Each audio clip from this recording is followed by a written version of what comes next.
Halo semuanya, Assalamualaikum warahmatullahi wabarakatuh. Jumpa lagi dengan saya. Apa kabar teman-teman semuanya? Mudah-mudahan kita semua dalam keadaan sehat dan sukses selalu tentunya untuk kita semua. Amin ya rabbal alamin. Baiklah teman-teman, seperti janji saya di video-video yang sebelumnya atau di Facebook saya yang pernah saya bilang kepada teman-teman atau di Instagram saya. Bagi yang belum follow Instagram saya, silakan untuk di follow amar2121.ajm. Untuk FB saya itu sesuai dengan nama YouTube, nama channel ini. Baiklah teman-teman, harapan saya di video kali ini untuk teman-teman menyimak video ini atau melihat video ini sampai selesai ya teman-teman. Karena di sini sudah saya tulis ada 4 poin yang akan saya sampaikan. Yang pertama, pemilihan bonggol. Yang kedua, pengupasan combo bonggol, cara pengupasannya dengan tuntas akan kita bahas. Kemudian yang ketiga, perendaman ZPT, fungisida dan insektisida apa saja yang kita gunakan, bagaimana.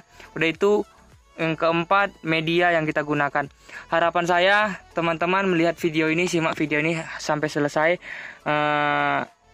Insya Allah teman-teman pasti akan paham. Jadi sebelumnya seperti ini teman-teman, di video yang pertama, di perbanyak anak pisang yang pertama itu sudah kita lalui. Cara pengerjaannya cukup membersihkan akar tanah saja dan kita potong akar yang kering. Kemudian kita ada peningkatan lanjut dengan jilid yang kedua. Jilid pertama yang ini ya teman-teman. Kemudian jilid yang kedua kita memang tidak ada saya tulis. Kemudian jilid kedua kita lanjut dengan di media pasir ya teman-teman, yang ini, yang videonya yang ini. Alhamdulillah ini banyak yang melihat dan sudah banyak sampai saat ini mempraktekannya berhasil. Jadi untuk teman-teman yang sudah mencoba perbanyak anak pisang jilid 2 pasti sudah tidak asing lagi atau sudah tidak heran lagi dengan yang saya maksud di jilid 3 ini teman-teman. Karena seperti yang saya katakan, di setiap apapun itu kita kalau contohnya rajin kita mencoba, rajin kita berbuat, pasti kita mendapatkan ilmu yang baru atau hal yang baru. Begitu juga yang saya rasakan saat ini. Jadi seperti perkataan saya di video saya yang sebelumnya, apapun ilmu yang saya dapatkan, saya usahakan, saya videokan, saya rekam, saya share untuk teman-teman semua agar teman-teman semua bisa enak juga dalam memperbanyak anak pisang dan lainnya. Jadi kita masuk yang pertama. Poin yang pertama, pemilihan bonggol. Pemilihan bonggol ini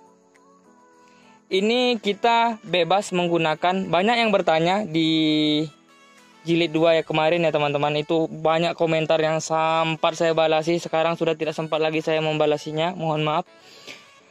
Jadi bonggol yang sudah panen bagaimana Om bisa kita gunakan? Jadi pertanyaan seperti itu. Ini saya untuk memperjelas. Kalau untuk bonggol yang sudah panen sebaiknya tidak usah ya teman-teman, karena repot dalam pengerjaan, berat pengupasan, pembersihan. Biasanya kalau bonggol yang sudah panen itu, ini bawahnya ini sudah banyak habis dimakan ulat. Biasanya seperti itu. Di kebun saya seperti itu, dan saya lihat di kebun-kebunnya orang-orang yang lain di daerah lain pun juga seperti itu ya teman-teman. Jadi pilih saja bonggol yang anakan yang seperti ini. Seperti ini ya teman-teman. Yang sedang, pokoknya enak kita mengerjakannya. Nih, ini ukurannya segini. Oke, itu poin yang pertama. Kita lanjut poin yang kedua adalah masuk ke pengupasan. Untuk sementara videonya saya close dulu. Ini akan saya bersihkan dulu agar nanti enak. Saya close dulu sebentar ya teman-teman. Baiklah teman-teman, seperti inilah hasilnya. Ini sekitar 3, 4, 5, 6, 7, 8, 9, 10, 11, 12, sekitar 14 bonggol yang baru. Ini sudah berapa hari saya kupas, tidak sempat saya semai. Akhirnya agak layu seperti ini. Nanti nggak tahu nih gimana jadinya. Baiklah, untuk sementara kita lihat hasilnya yang sudah jadi ya teman-teman. Seperti ini. Seperti ini ya teman-teman. Nih kita lihat Kita bongkar ya teman-teman.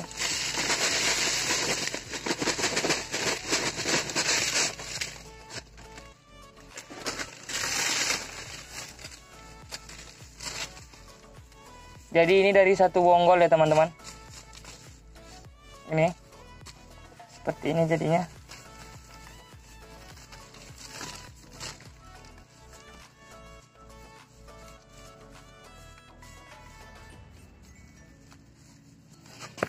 Seperti ini jadinya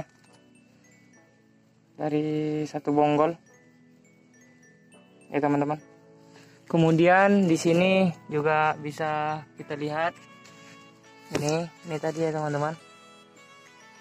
Nih mantap. Ini pisang barangan. Ini pisang barangan. Ini pisang tanduk. Ini pisang barangan. Ini kita sudah ada 4 kali panen anakan ya teman-teman. Ini sudah ada berkisar umur sudah dapat dari kota ini sekitar 200 lebih atau sekitar 300 lebih, lupa saya teman-teman. Yang jelas sudah banyak kita nanam dari sini. Nih kita lihat juga nih. Ini ya teman-teman, nih seperti ini.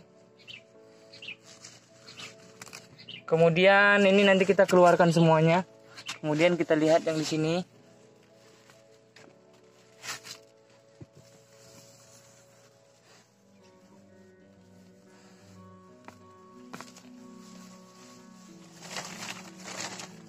Seperti ini hasilnya ya teman-teman. Nih, seperti ini hasilnya.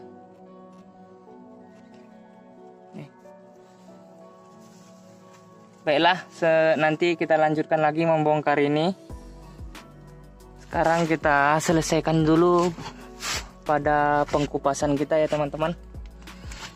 Nanti kita bongkar semua karena sore ini mau saya masukin polybag semua ini teman-teman. Karena polybagnya sudah standby saya buat. Mau saya masukin polybag semua.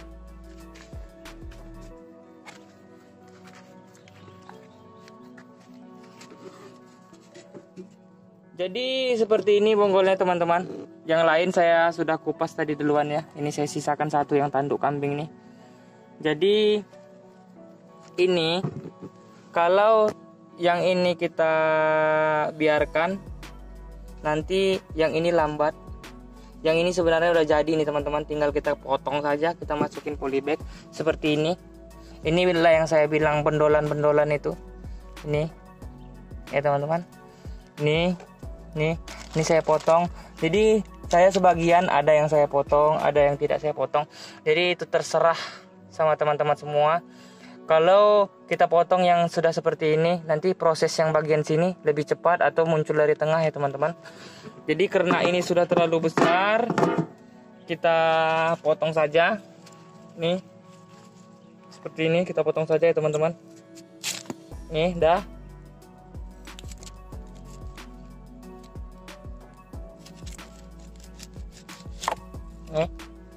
Ini sudah dipotong. Nih. Kemudian kita bersihkan, kita kupas. Nah, banyak yang bertanya kenapa sih Om mesti dikupas? Karena pengkupasan ini fungsinya ialah untuk membersihkan kuman-kuman bakteri atau hama yang ada di bonggol ya teman-teman.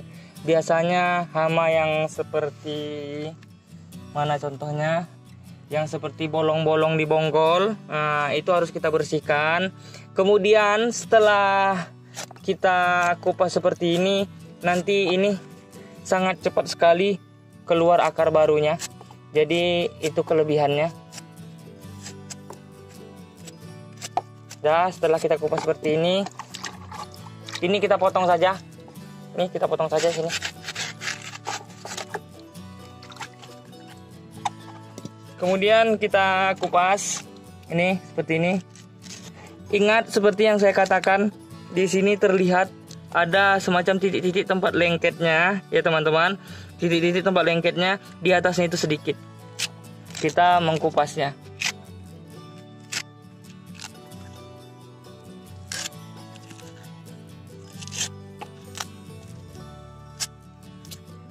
seperti itu, dikupas lagi. Pokoknya dikupas terus sampai habis. Nanti ada saya tunjukkan tanda-tandanya jika sudah kita siap mengupas, di stop ya teman-teman. Tidak usah dilanjutkan lagi. Ini harus cepat, saya usahakan ini videonya tanpa skip pengupasan ini agar teman-teman bisa melihat. Jadi inilah keuntungan, salah satu cara sederhana yang bisa kita lakukan perbanyakan anak pisang ya teman-teman. Karena kadang-kadang kalau dipikir-pikir cara memperbanyak anak pisang itu agak rumit juga, susah. Oke, kita kupas terus.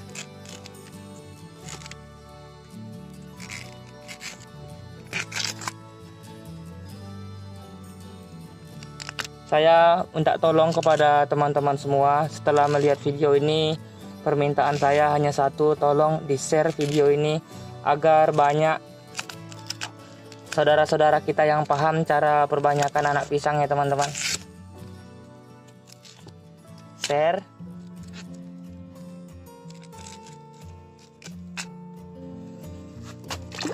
Jadi tanda batas akhirnya seperti ini teman-teman, dia sudah mulai tidak licin lagi, jadi sudah kecil. Di situ kita potong. Jadi cara memotongnya gimana Om? Cara memotongnya nanti ada saya peragakan juga contohnya. Ini kalau kita memotong ini terlalu kandas, ini contohnya ya teman-teman. Ini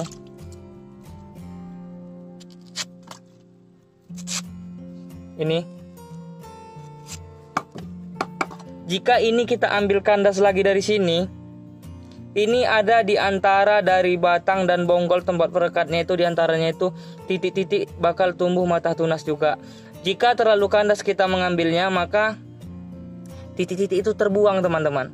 Jadi ini boleh kita tes, jangan sampai kandas, kita tes, kita lihat. Boleh kita lihat. Ini belum, masih bisa lagi.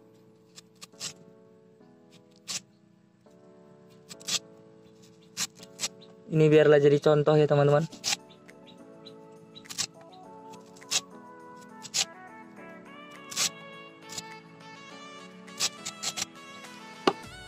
Jangan sampai kandas.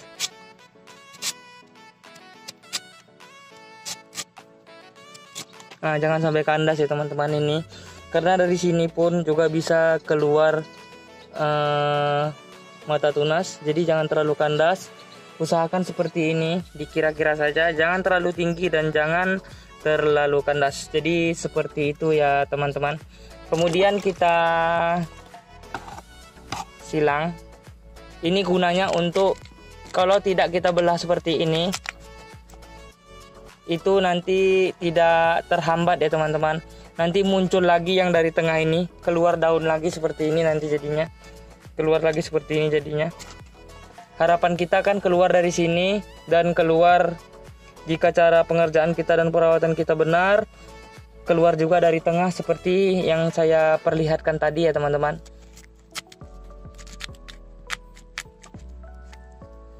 Intinya dipraktekin di rumah. Mau silang 2 jika bonggolnya besar, silang 4 jika bonggolnya kecil, silang 2 saja. Ini karena agak besar bonggolnya, silang 4. Usahakan ini titik tengahnya jangan meleset ya teman-teman. Ini usahakan, ini nggak ada lagi gunanya nih, ini nggak akan makalan mau lagi dari sini nih, udah kadung rusak. Ini paling yang bisa diharapkan, yang 2 ini kalau nggak dari sini. Jadi seperti itu.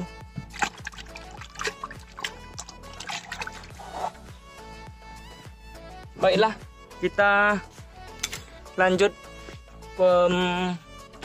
pembongkaran ini ya teman-teman.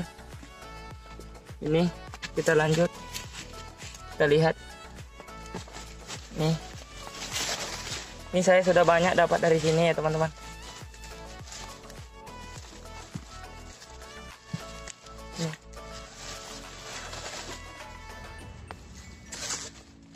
keluarkan semua biar kita masukkan bonggol baru.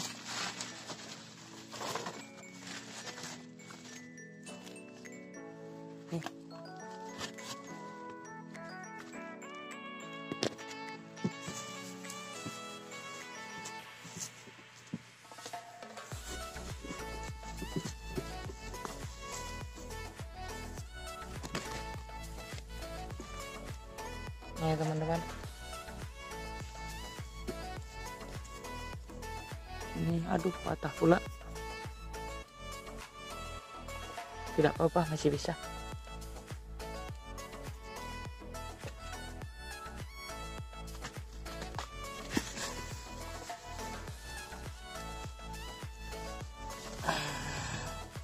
Terbelah, sudah busuk bonggolnya. Nih. Seperti ini ya teman-teman. Nih. Seperti inilah hasilnya.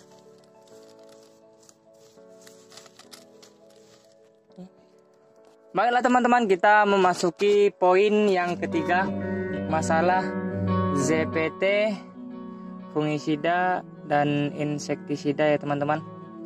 Apa itu ZPT? ZPT adalah zat pengatur tumbuh atau bisa juga yang lebih dikenal sebagai perangsang akar dan lain-lain pokoknya ya teman-teman. Kalau fungisida untuk mengatasi jamur, kalau insektisida untuk serangga atau hama. Jadi seperti yang terlihat di hadapan teman-teman ini dengan menggunakan dua media yang berbeda. Yang pertama sekam lapuk, yang ini sekam bakar. Jadi ini kapan saya letakkan di sini? Kalau tidak salah saya ini sekitar tanggal 1 Maret ya teman-teman. Jadi tahapannya seperti yang saya bilang di video yang lalu, 10-15 hari pertama itu tidak sampai seminggu sudah mengeluarkan akar. 10-15 hari pertama sudah mulai bermunculan tunas. 25-30 sudah ada tunas yang mulai bisa kita ambil ya teman-teman. Seperti yang terlihat. Mana pisau saya tadi?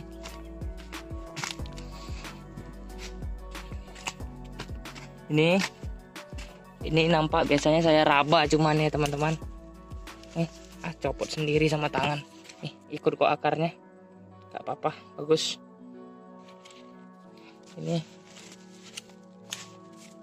Ini sudah habis teman-teman. Tandanya sudah habis, dia bonggol sudah mulai berbusukan. Nih, sudah mulai busuk. Nih, sudah mulai busuk. Ini sudah habis.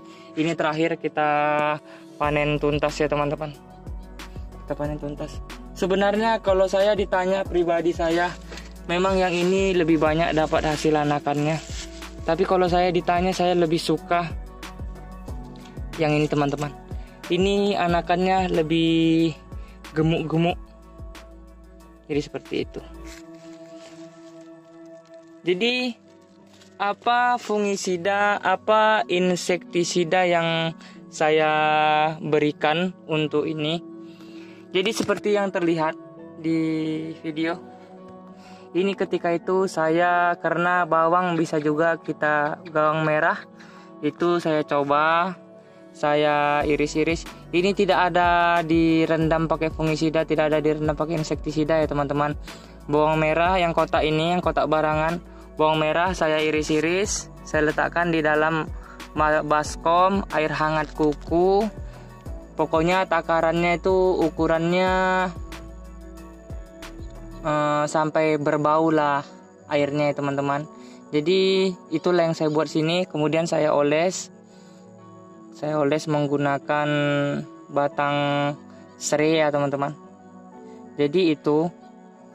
Kemudian ini ya teman-teman. Ini kemudian ini tidak sama sekali menggunakan bawang merah, tidak juga. Seperti inilah hasilnya ya teman-teman, seperti inilah hasilnya. Tidak ada menggunakan bawang merah, tidak ada menggunakan ZPT, tidak ada menggunakan, pokoknya macam-macam, bahkan lebih bagus hasilnya lagi. Nih seperti ini. Jadi di sini saya memutuskan, saya selalu mencoba. Ini sudah beberapa kali saya mencoba itu tidak menggunakan ZPT, tidak menggunakan obat apapun. Mengapa saya mencoba seperti itu? Karena saya berpikir seperti ini, kalau mesti membeli obat-obat yang mahal, apalah gunanya saya videokan, teman-teman pasti sulit untuk menirunya. Jadi maka dari itu saya mencoba tidak ada menggunakan ZPT apapun. Seperti ini hasilnya. Saya tidak muluk-muluk bercerita. Banyak teman-teman kita yang sudah membuktikan berhasil. Bahkan yang laporan banyak masuk itu juga ada dari negeri tetangga, dari Malaysia ya teman-teman, dari Saudi Arabia juga ada yang selalu menonton. Jadi pokoknya bukan cuma saya yang melihat video ini, sudah banyak yang membuktikan. Tolong teman-teman yang sudah membuktikan diperbanyak jilid 2, hasilnya pun juga bagus, tolong komen di bawah agar teman-teman yang lain tahu. Jadi seperti itu untuk masalah jadi saya melanjutkan ini. Jadi seperti itulah ya teman-teman, saya rasa sudah cukup, mudah-mudahan bermanfaat. Jadi ini selanjutnya dikubur. Media yang digunakan masing-masing gunakan saja yang mudah didapat, tapi media yang paling bagus yang tahan menyimpan kelembapan itu media kokopet ya teman-teman. Kalau media arang sekam kelemahannya dia cepat kering arang sekam. Awal-awalnya cepat kering, harus benar-benar sering kita siram. Itu kelemahan arang sekam. Kalau ini tahan menyimpan kelembapan, cuman sulit didapat. Ini ibaratnya sekam yang sudah menjadi seperti serbuk gergaji ya teman-teman, sudah lapuk, kuat menyimpan kelembapan. Jadi semuanya bisa kita gunakan, yang penting kita jaga kelembapan. Untuk yang sekarang saya tidak ada menggunakan ZPT, seperti ini hasilnya. Kemungkinan di kedepannya ada saran dan masukan dari subscriber kita, gunakan ZPT, hasilnya lebih ngeri lagi katanya. Saya belum coba juga, nanti akan saya coba. Jadi kuncinya pengkuburannya seperti ini ya teman-teman. Ini ada yang kemarin baru saya masukkan. Jangan terlalu dalam dan jangan terlalu dangkal. Saya contohkanlah satu ya teman-teman, karena saya sudah menyampaikan beberapa poin. Sedap rasanya kalau tidak saya selesaikan. Seperti ini ya teman-teman, ini seperti ini. Bismillahirrahmanirrahim. Seperti ini, jangan terlalu dalam dan jangan terlalu dangkal. Tutup seperti ini, sudah. Jangan terlalu dalam, yang penting jangan kelihatan. Oke? Lebih dan kurang saya ucapkan wabillahi taufiq wal hidayah. Wassalamualaikum warahmatullahi wabarakatuh. Sampai jumpa di video yang berikutnya. Sekian dan terima kasih. Budidaya menyatukan kita. Sampai jumpa.